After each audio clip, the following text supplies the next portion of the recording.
Today, Megan is here to share with us her insights and wins and what she did with the analyst relations at Zoom and how she partnered with them to help with customer marketing.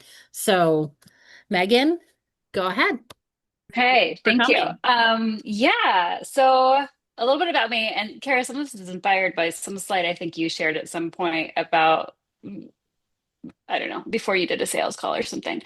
Um, this is my intro slide when I joined Nutanix. So I recently joined Nutanix about 2 months in.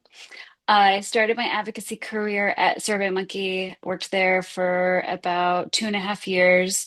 Then in 2021, moved over to Zoom to lead advocacy and was there for 4.5 years. And then recently joined Nutanix. I'm based outside of Portland, Oregon. Despite what the news tells you, we're doing just fine in Portland. But uh, what happened is at the end of my time at Zoom, my role expanded from not just leading customer advocacy, but also leading analyst relations and market insights, all under this umbrella of third-party validation.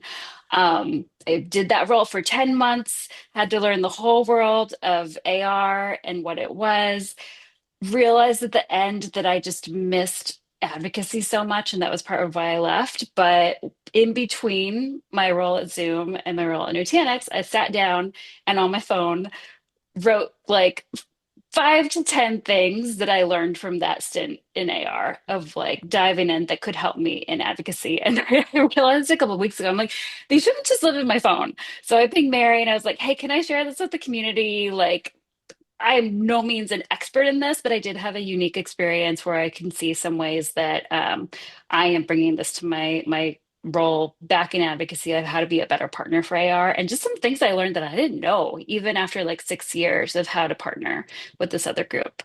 Um, so also shout out to Kara. She was also at SurveyMonkey. So glad to see you here.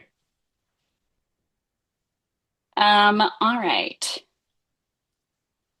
So just starting, I mean, this is casual. I mean, there's so few of us here. So please, I will open the chat because I can't see it, but just also holler if you have anything to say. Um, Starting with the obvious, analysts love customers. So I would chat with a lot of independent analysts, also bigger ones from IDC, Gartner, Forrester, and they would say things like, "Hey, the analyst day that you throw is fantastic, but what I really want to do is go to your user conference. Like, I want to talk to your customers. I hear so much from you, Zoom, but really, they're craving." That third party validation and the stories that they hear from customers. Some of them are going to get this already from their own clients. Say you're a Gartner, you've got big clients and they're asking about Zoom, asking about your product. But basically just starting with the obvious. So what we would do and what you're probably doing if you are working with your AR team is empowering them to infuse customer evidence in like every single briefing where they're informing these analysts about the latest and greatest with the product line, giving them their product roadmap. And it, for me, what I saw is we would have our product leads and our PMMs and our executives present to these analysts. And maybe at the end of the deck, there'd be a few like customer quote slides or something. And they almost always got dropped. Like it was always like the thing that we didn't have any time for. But when I would join those, they'd be like, oh, Megan, you know these stories, you can tell them. And so I had the unique experience of like, I knew these really well, but coming away from that, I'm like, okay, how can I be better to empower our product leads, our PMMs, our analyst relations teams in the same way that we empower sellers to like be better storytellers, like not just put a quote up on a slide, but understand how to like give the elevator pitch for the story because analysts want to hear it. I think the other thing is don't just showcase happy customers, but find out what those analysts think, maybe what their misperceptions are for your company, and see how you can find evidence and stories that matches that or combats that, so that you can help sway their perception. You realize the chat is not opening, so hold on one sec. Here we Right. go. Okay, now I can see it. Yes, Evan, I have seen a few of these where they're bundled together, which is interesting. Me personally, I'm like, stay away, don't do it, don't go back. But it does seem to be coming together more and more. And I don't know if it's like it's actually strategic to bundle them together. It's just sort of like, hey, there's this odd thing over here and this odd thing over here, just sort of mash them Mhm. together, and that person let them kind of figure it out. Maybe that's what they did to you. I don't know, but Yeah, or like, oh, PR, they're good with relations. So like cause it's like an extension for PR teams as well, a lot. Um, okay, moving on to number two. I think this is the stuff that's more helpful. Like for me, number one is just analyze with customers they want to hear about. So that's the obvious. Do what you can to keep that. Um, so being strategic about analyst reports. So analysts are going out, they're doing competitive reports of, your products compared to your competitors, helping buyers make better decisions, or IDC does a lot of like market reports. Gartner, everyone knows about the big MQ. Forrester does the Wave, but there's also all these like smaller firms that do them too. So in the old world, before I was in AR, our analyst relations team would come up to us and they'd be like, okay, we need 9 references for like this kind of niche product in Europe. And we need like, they would just be throwing out all these requests. And when I learned when I was in the AR seat myself is that it was really important to ask, like, okay, what is the importance of this report? A big question to ask was like, are you going to purchase a reprint of this? Is this important enough that you are going to buy the report if you perform well at the end? Is it going to influence any sales at the end of the day? Is it going to have a measurable impact on sales versus just we want to put our company, our product in every single report that's out there and just create, more presence, more noise. So asking those questions, finding out how important this report is was super important to not be shy about. And then also understanding that like whether you know, whether you decide to provide references for this report or not, the analysts can still publish. They can still evaluate. So it's not like a requirement that references are provided for every single report, especially for the ones that are lower tier. So work to understand like what's going to be the most important. MQ, yes. Waves, Forrester, yes. IDC, maybe, probably. And then if maybe there's some niche ones, but like just not reports, all reports are created equal.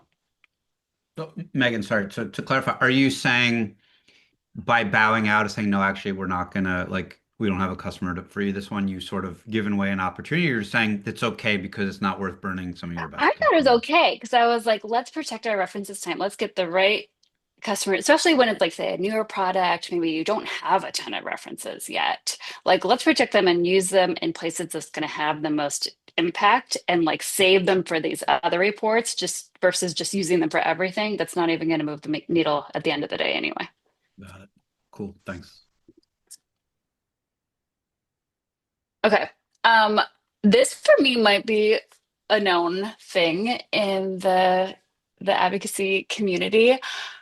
But I didn't know until I was in AR that like analyst relations can and probably should ask for extensions on providing references for reports. And so I think especially for IDC, IDC is doing a lot more research in the past year. They have a lot more reports coming out, and they're all on these incredibly tight timelines. What's IDC? International Data Corporation. It's kind of like it's like in the top three. So you've got Gartner, Forrester, and IDC. Oh, okay. Oh, thanks. Um, the uh, but they just have a lot more. So in the old world, again, analyst relations come to us and they'd be like, we need 9 references across these three geos, and we need it in 2 weeks or whatever. Then I realized like not only is it okay to say, hey, we need one more week or we need 2 more, like something realistic based on your current bandwidth and what you think you can do to protect that advocate experience, that reference experience. But also they don't always need 9.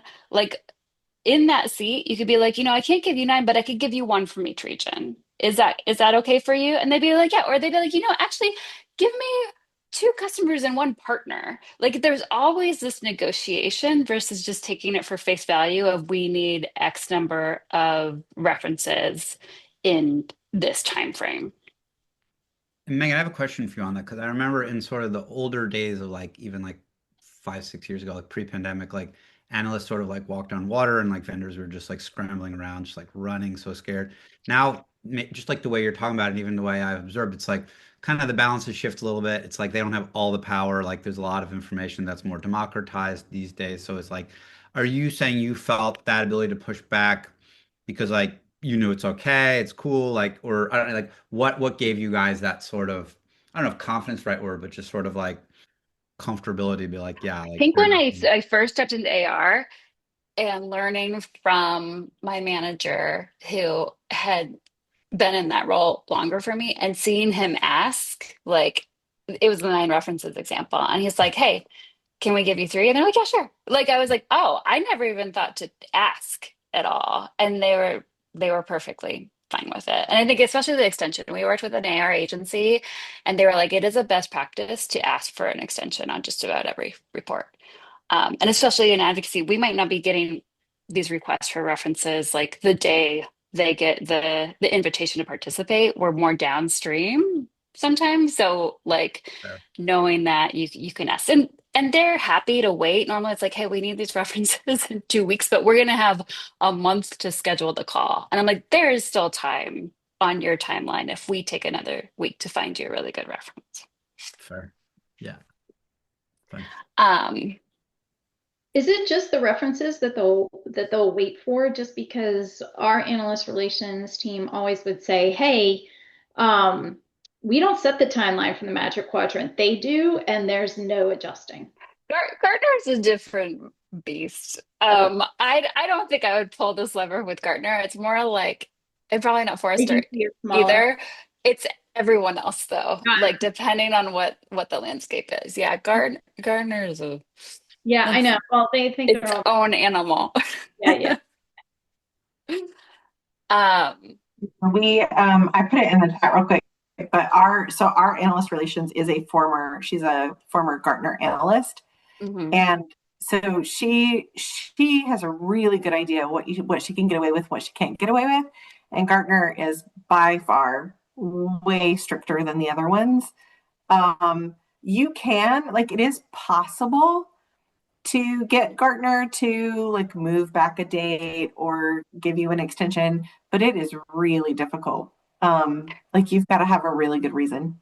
And I would say Gartner, you are allowed to ask for an extension. And that's the one that they're like, always ask for one, but you need a reason. You need to be like, oh, our execs are traveling at this event or whatever. And you have to ask for that extension in a very defined timeline in the beginning, or your AR team does. And you don't need references for Gartner anyway. That's all through GPI. So it's again, it's different. And they're going to take what they're hearing in their own inquiries with their own clients into strong consideration. Um, okay, what's next? Okay, this for me, prepping your references was also a big game changer. I bet other companies like you all are probably very good at like talking to your advocates and talking to your references and telling them what they're going to participate if it's a big report like a Forrester Wave, or we're not going to say Gartner again because it's all GPI, but or I'd say IDC. I never did that before I worked in AR. Our AR team would come to us, they'd be like, we need happy customers in this geo for this product. And we'd be like, and they'd be like, give us the biggest logos, basically. Give us the biggest brand names. And we'd be like, yep, okay, here's three, have at it. What I came to learn, and this was specifically for a big Forrester Wave that we were involved in, is that the analysts that we were working with had like a very like fixed perception of, hey, Zoom is great at these things, but here's a few things that I think are your weak spots. And so what we did is we found out what those weak spots were. We found customers that could combat that perception. And then I called them and I was like, hey, thank you for participating, like offering to talk to this analyst. Let me tell you a little bit about what they know, what they think about us, what they know, what I think would be some great talking points. Like, absolutely be honest with what you're sharing and your opinion. But like, I think if you brought up these three things, that'll be of special interest to them. And I think that made like I can't say for sure, but Zoom performed exceptionally well. This was obviously only one of part that, but like in that analyst report, I think part of it was because we were able to influence those changes reception perception by prepping these references in advance. Yeah, And Megan. Megan, I think that's fair game, right? Like, I Yeah. think you'd want, if someone asks you to talk to an else, you'd want to be prepped, right? Like, because what are you there to solve, right? Because they only have so much time, right? So I think it's fair game. I think they're gonna look both sides. I think the customer will be look better too, right? This is a Hmm. relationship for them too, right? So And sometimes you'd be like, do you even know what this Forrester Wave report is? Do you know, like just giving them a briefing on what they agreed to connect with this analyst about? 100%. Um, or other people do that. I feel like this was such a game changer for me. And I was like, why did I not do it before? I'm like, everyone else probably does it, but I did learn a lot from it. We used to do some prep around Gartner Peer Insights as well. Oh, Um, interesting. What was in the some of prep? the, sorry. Who did you prep? So the basically we'd go by certain accounts that were either new to doing this for us or who were kind of new mostly would do that and kind of walk them through what it was and the types of feedback that that typically we would see in those pieces, and then just share some thoughts on insights that would be valuable to the company to say, the analysts look for this or they look for this. And so, we want you to be honest, but just sharing like the types of things that help make a difference around the magic quadrant. We couldn't tell them what to say. We would just Mhm. tell them like the types of scrutiny that Gartner puts into those reviews.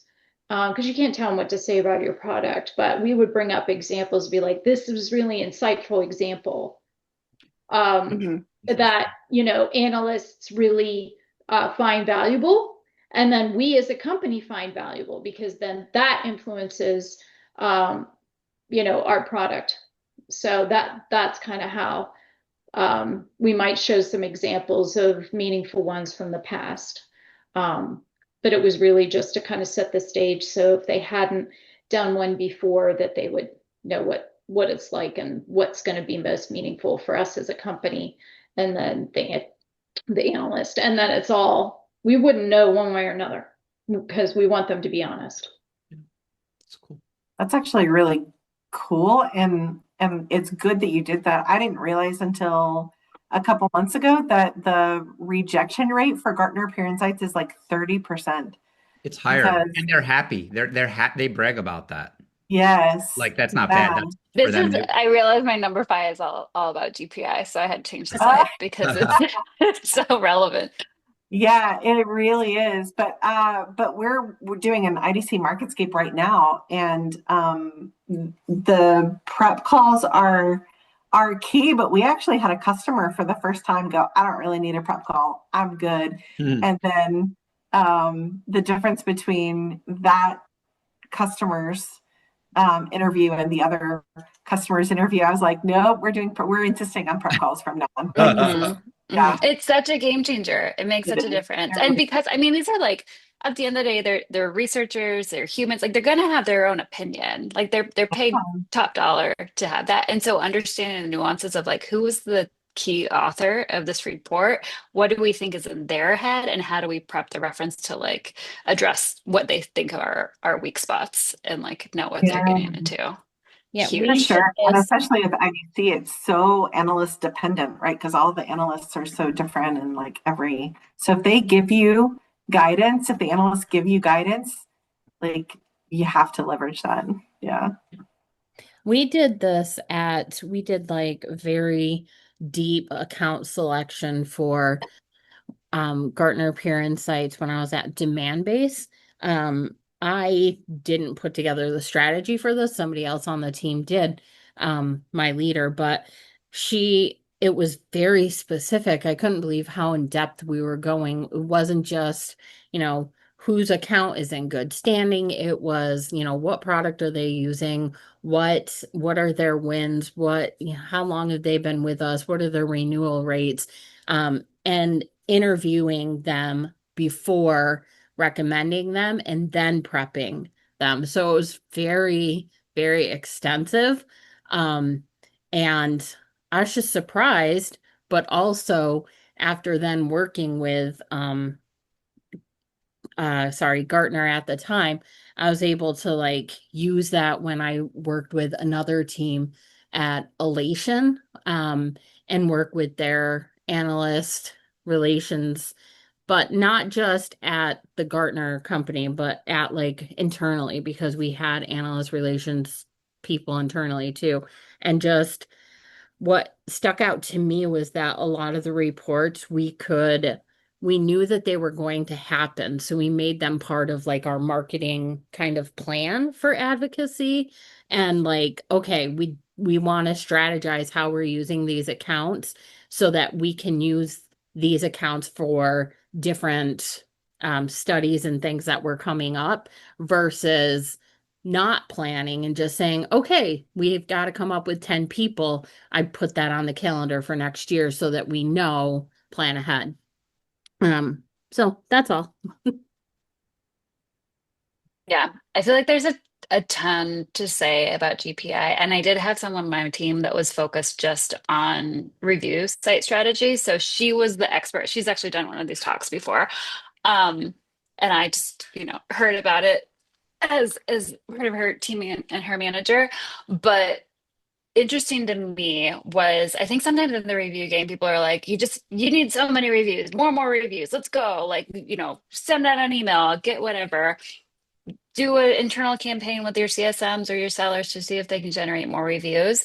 But with Gartner, it seems like not just quality of the review, like we all know that we want to keep the rating number the same or make that go up, but the diversity and how they weigh the diversity of different industries, different geos, and company size. So we would try to be like, okay, we've got a voice of the customer report coming up, which is kind of a precursor to the MQ, or we have an MQ coming up. So let's see where we are in like reviews for the last 18 months or whatever they need to have. I think there's also a threshold of they need like 50 reviews in that time period to qualify for the voice customer. You guys know better than I because you're all shaking your head. But being like, okay, for these certain industries, for these certain geos, do we hit the minimum threshold of 5 customer reviews in education, 5 customer reviews in whatever, and see if we could like be more selective in targeting customers to get those minimum threshold numbers up. And then also making sure that the companies were, it's like the company size is above 50 million to be considered. Like there's also just like you need companies of a certain size for the voice of the customer report. Another thing that like I don't know if this was a little bit of luck, if this was some strategy or what happened is I think a lot of companies see the MQs coming up and they're like, okay, we got to go big push for reviews. Like they're going to look at the most recent. Let's make sure we have a whole batch of fresh stuff and it's all very positive. We would actually do other campaigns to push for reviews or do this targeted approach off cycle. And there was one time when Zoom was like the only one in the upper right corner of the voice of the customer report. And we're like, it's probably because we, like, not all because, but like part of this could be because we were pushing for new reviews and good reviews, not in an MQ cycle, like basically in the middle of it, just trying to get in this voice of the customer report. Maybe our other competitors weren't doing that, but we must have done something or we got really lucky because it was like and it looked so good just be Mhm. the only company in that upper right grid of the VOC report. It's a game. It's It's nothing such a different, game right? and it's It's always just a changed. I'm game. also like maybe the game changed since I did this a few months ago, probably. Like I know they were also going to change the weighting of like how when customers are leaving GPI reviews, who they marked as like other considerations, like oh, we went with Zoom, but we were considering 5.9. That's actually a good point for 5.9, just that 5.9 was considered in that, or Microsoft. So it like even if you weren't the selected one, if you were in the consideration uh, bucket, that would help you. But I'd love to hear what other people have to say because this, again, it's always a game and it's changing. It does change. I've talked to some of the Gartner, the people there, and you can tell they're always trying to outmaneuver us in a way to make sure we're not just playing the game the way that we think we should. Hmm. But I don't know if it's so much an algorithm, but as their approach, they want to make sure that, they're consistently getting reviews. And if there's a lot of good reviews, it doesn't just come all at once. And just like you said, they're kicking out reviews that they even get a whiff of this isn't on the up and up. And it feels like kind of like Google with SEO. They're always trying to play against you, and not against, but um make changes so that they get the most accurate voice of customer. But Yeah. yeah, Yeah, it's I I mean, like play the game. it's like influencer marketing of a different flavor. Yeah. And you know what I'm saying? Like, okay, Hmm. everybody, okay, influencer marketing. Oh, they have 1 million followers. Half those followers, sometimes, I mean, they uncovered a whole thing where all those likes, half of them were from bots. So you're subscribing to play that game. You have a choice whether you enter that game or not, and that's just how it's played. I know Gartner's trying to be the most rigid, but there's going to be gamemanship. Same thing in PR. I mean, what are mhm. you doing in PR? You're Yeah, building your relationships with the media so that you're going to get the most favorable portrayal in the media. I think that's why analyst relations and PR are really good to be together, because it's a similar mindset in motion with just some different guardrails that they have to play within. I agree. And I think what's happening is it's a flight to quality now. I felt like 5, 7 years ago, what the reviews were an absolute Wild West. You could hang out a shingle and shake everybody down, get the vendors to pay you. Otherwise, they'll say your review will look like your profile will look like shit. Now everyone's Mhm. like, all right, like that game is sort of ended. Trust radius is gone. I feel like so there's a lot of consolidation. There's a flight to quality. So it's like the few that are going to be left, which has happened, like they're going to invest in quality, right? Like it's their entire reputation. So I think we'll continue to see more of that. To your point, Rachel, like everything's fake. How do you know reviews aren't fake? Like we're gonna go above and beyond to really, even if it cuts down on the numbers, and they're actually turning that to a positive, saying like, look, we bounced so many, we're happy. And you should be too, because what you're getting is real people. So I think that flight Yeah. to quality will be there. Otherwise, reviews are literally just like a sham, right? So I think the quality is actually going to help all of us. Well, what's interesting to me though is you also make Gartner look like they're really in demand. I mean, you are actually helping influence Yeah. them remaining a market leader in their own discipline. The fact that they created this peer insights piece, okay, they're saying that they're trying to do it to get non-biased input on vendors, but at the same time, it makes them look like they're the best analysts because their numbers. They Well, have it's also True. something that they can sell because they're like, oh, we're going to be a exactly. consultancy to you. The first thing we're going to do is look at all the data we have and what your customers are saying, and we're going to analyze that for you. And we're going to give you a report. So it gives them something else to You're sell. doing the work. Yeah. Exactly. You are giving them value that they are turning around and reselling. But we get One it more thing back I'll because say. it's free, Awesome. right? Or you pay 150 grand to G2. Exactly. So like you pay either way with your time and effort or with your dollars. You got to choose, right? And people do both, right? Yeah. Yeah. Well, yeah, yeah. When I was at Booz Allen, uh, we flatly, as a firm, said, no, we are the analyst, and Oh, we aren't going to work with Gartner. We aren't wow. going to play that game. We are thought leaders in our own right, and we don't need a Gartner to validate us. Damn. That's one way. I don't know if Well, they've one thing changed. I haven't paid attention. I was with Booz Allen for like from 2009 to 2016. granted different type of world, etc. But flat out weren't the partners were dead set against it for almost, I mean, it was 100-year-old firm. We celebrated the century in 2012, and they, I think, had played the game for a little bit, and then we're like, well, this isn't real. It's not a real game. They're like, no, we hire the best. We don't need your validation. It's a Uh, game. So Here's one anyway, more thing I'll say about GPI. So, we went on through all this effort. And then for certain MQs, we would be working with the team of the MQ authors. Like, you do a lot of engagement with them as much as you can before they go into blackout period. And they would come to us and be like, we see all this stuff in your GPI reviews, but that's not what we're hearing in our inquiries. So I was kind of like, well, is it even worth it? Are we just feeding your review thing? Are you even really considering it that much for Ooh. this report?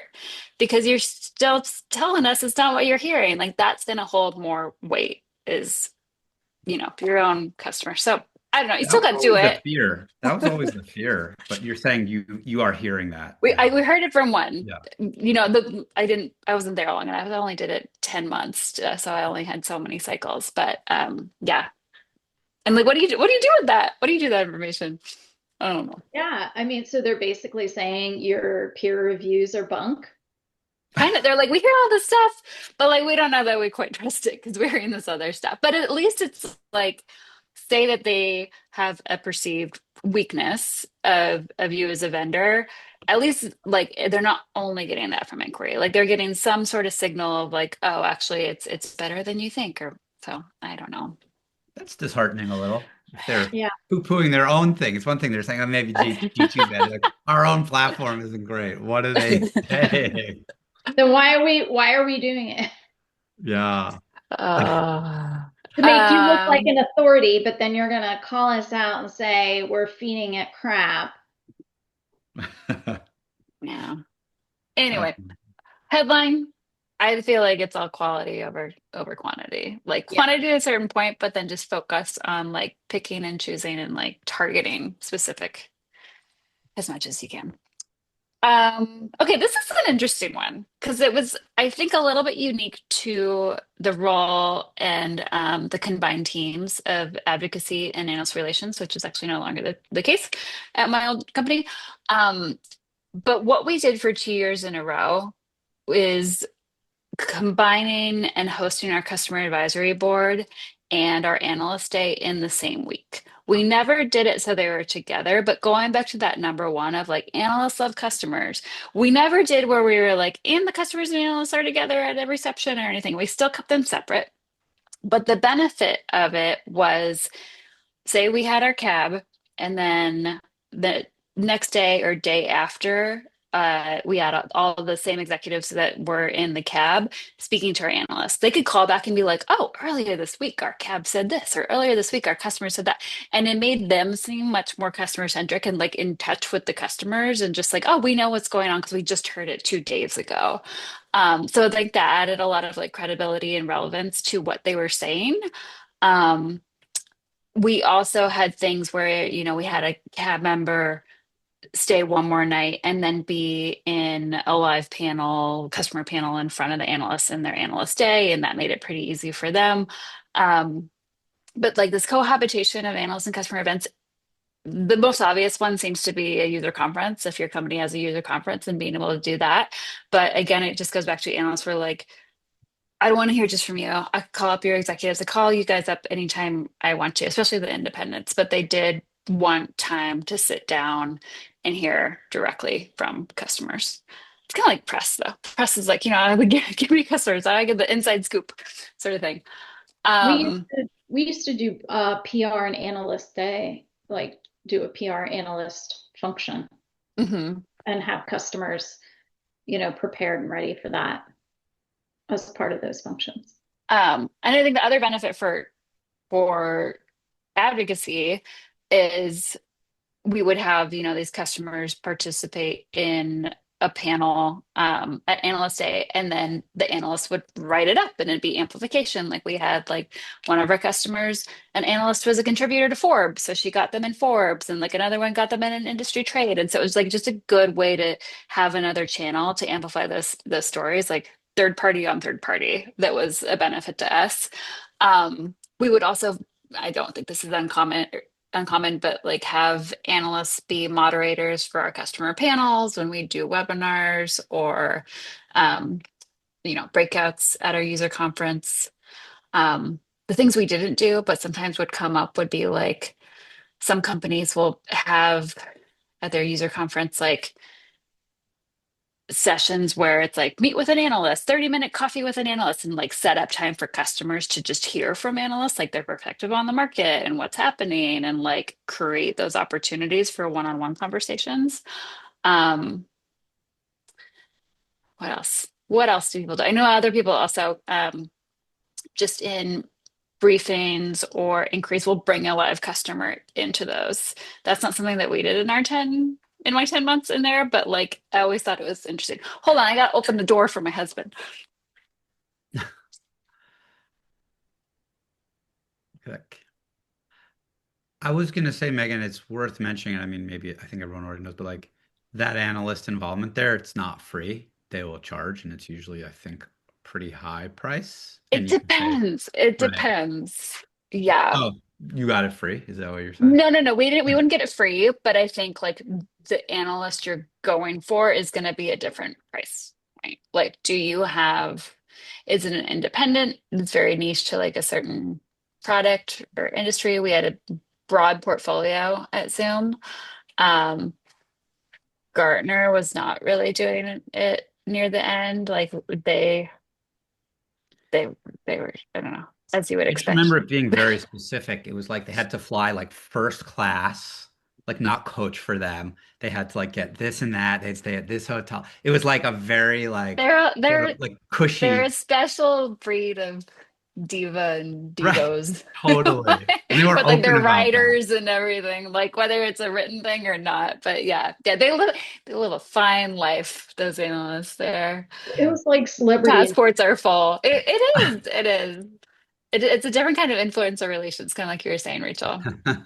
Yeah, we did that. I mean, all of that was true. Like when if you have a celebrity speaker, you have to do Yeah. for, I mean, the writers, and it doesn't matter whether you're for profit. It's especially true if you're for profit. But I did that in the for profit sector doing entertainment marketing for American Red Cross National Headquarters. I mean, the writers are ridiculous. I think it's also like there's the unwritten writers. Like there's the writers for like this is actually something to do, but then there's all the things that you just like you about these people. It's the R in analyst relations that just like, make sure they have certain color flowers in their rooms when they go to like the hotel at this conference. Um Yeah, yeah. Anyway, okay. I started with the obvious. I'm going to end with an obvious one too, which is closing the loop, going back to, let's say, references for reports or any customer that's participating in an analyst activity. Um, Once the report comes out, following up with those customers, letting them know like that their impact was important and celebrate it. And like, we performed really well. And like a lot of it's thanks to your input and thinking about so much of your time. I think sometimes it's like it's delivered, the reference call's done. You might follow up and see how it's done. But like once the report comes out, there's so much other fanfare and celebration. You may or may not remember to go back to the customer who was a part of it. And they might be wondering. Often for their participation, they get like a complimentary copy of these things too for internal use. So just making sure that you're the one putting the customer advocate first and making sure that happens. So much of advocacy is about the relationship over making sure it doesn't end with the reference, but continues with the relationship. So making sure you're providing the best experience. And that's that. That's that. I'd love to hear what other people have learned. No, Megan, I was going to ask like if you had sort of you did all those steps, but like either the report doesn't come out well, the customer's not quoted, like closing loops obviously still important too. Did that ever come up? I wasn't there long enough to do it. We were pretty fortunate that we performed well. I think even so, I'd be like, hey, wanted to let you know how we performed, but play it, if we did really well, play it up. You were a huge part of this. You didn't do well, be like, there are other factors working against us, but we're so appreciative for your time. Forrester's also doing the thing in the wave that's new this year where they do the what's it called? Like the customer experience halo, Hmm. which is a thing that they didn't do as far as I know in the past. It's newer. So like you have the whole wave and now they're like you either get a halo or a double halo for having a wonderful customer experience. So that is showing like that they're really um putting a lot of weight on these references. And That's cool to see that. anyway, yeah, I mean, I guess I'm lucky I didn't have to do the like Or it's just like part the of it. report doesn't come out. Sometimes they think they're going to do something and then they pivot. Like Forrester Oh did the gosh. whole Well, I would let them, like, hey, this didn't go out, but thank you for having that conversation yeah. sort of thing. Um, Yeah. anyway, So I I hope mean, this was somewhat helpful. It now doesn't just live on my phone. I was able to get it out. One no, of it's the super things. helpful. And I do have like a broader question, I guess, for Megan and everyone, but like if we're looking out like 3 to 5 years from now, like is AR going to be a thing? Is it just going to be like there's a LLM, there's a chatbot that does all of this for you? It can ingest the Republic reviews, it can quantify, it can pull in data, it can survey even, right? So it's like I'm just like maybe not just for devil's advocate, but like does it have this leg and this sort of this holy like spot that it's had, let's say for the past, 20, 25 years or a little more, like or is it going to be just, kind of this other random data source and they're sort of their, day in the spotlight has kind of been reduced. I'm curious if folks have an opinion or thoughts on it. Well, I think AI is going to force something on that. But remember, you can keep your data private. And so I think, their database is going to become even more proprietary, right? I can see data around it is going to become really proprietary. So I don't know that they'll go away. It'll just change, and it'll change in terms of how they actually produce the report. It might, the data part of it, I think will potentially take more of a forefront or be more utilized, but there's always going to be a human nuance. I mean, a human is going to be more apt to say, do the analysis of the actual human interaction with the product. Yeah. I don't know that you can make that all data. I think it's what humans actually do that the analysts will need. And when it comes to quantification, that'll be probably much more automated. But I think their data is going to become very proprietary. I mean, it So already is, but you yeah, know what I mean? But being able to spin up results might come faster, but it might come at a price. I just think like when I look at Gartner's revenue from last year, it was $6.25 billion. Like my jaw drops when I see that. Like, oh my God, right? Like how are they not going to be disrupted? Like who's not going to want to come for that? But didn't it already tank? Didn't they have like a really bad No, earnings it's still couple? No. increasing. It continues to Really? increase, not quickly, like 6, 7% a year, but not. Yeah. No, I'm looking But they're back going to still have 10, to, 12 they're still years. going to need to advise on the market. You're still going to need someone, not a bot, to bring in the nuance aspects of it. It's And the analyst like and a the opinion consultant, part. The research will exactly. probably, Right. take a different turn, but you Mhm. still want that opinion that someone is putting on it, Just like, which, right. Consultancies won't go away. That's like saying yeah. consultants are going to go away. They're all done, because AI is going to solve it. No, Hmm. How's What I parts? am, Yes. Forrester? But I think they could lose a zero, right? They could, like it, I maybe. think that, yeah. yeah. I don't think they'll go away because people will always be willing to pay for expertise 100%. I So It's would do true. say they more and more democratize? though. Oh, go ahead. I'm sorry, I didn't mean to speak over. Just I can see certain things will become more democratized, and that the threshold to when you go to a consultant could be different. But ultimately, the threshold I think is going to change on all these things for sure. But I still think humans have Yeah. a It's place. probably. I was gonna say we were seeing more and more towards the end of like either the analyst being like, "Oh, we already filled out this report for you," which never happened before. It was, here's like 400 line Excel sheet, you need to answer every question. They're like, oh, we took some information, we drafted it for you, or them making recommendations to us of like, we know we just threw these like 50 reports at you, but just create an AI agent and put it all in. Like, and so companies were doing that. Like they were building just ways to help their AR teams fill out and respond to these reports more efficiently. So I don't know if that means an increase in reports or what it'll be, but people were definitely considering like how they could work smarter, not harder, with just all this kind of manual work and data. I wonder if that'll mean the market will move faster, right? You typically say like you have an 18-month stretch, like, or, or at least that used to be the benchmark, at least early on in my tenure at BMC Software, right? When you release something new, you have about 18 months potentially for the rest of the market to catch up, et cetera. I wonder if because of some of these things that is just going to go even faster. And, the opinion and viewpoint might change faster. I think Don't it will know. have to, in my just Yeah. thinking about it, Rachel, because like with the way things are, the speed, like even the time it takes them to like, should we cover this market? Because analysts by their nature, they're a rear view mirror and no one's going to give a shit about what happened prior, right? They're going to want a crystal ball more than a rear view mirror. So I think they're going Mhm. to have to be quicker. For sure. I think so. Makes sense. Yeah. Yeah. Well, hey, folks, this was great. I have to drop. Thank you so much, Megan, and nice, great discussion with everybody. I really enjoyed it. Yeah. Thanks, guys. Thanks for making a discussion. Thank you, Good seeing Megan. y'all.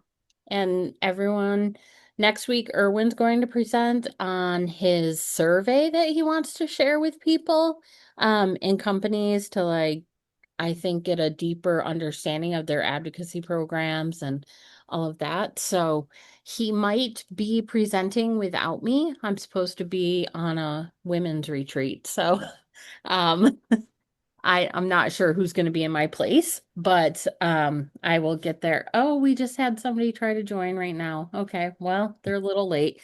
Anyway, thank you, Megan, so much for this. I'll get the recording posted on YouTube so that it can be shared. Last week's recording, again, will only be in the No Vendors channel. So if you want to see it, you have to request access so that we know who's in there.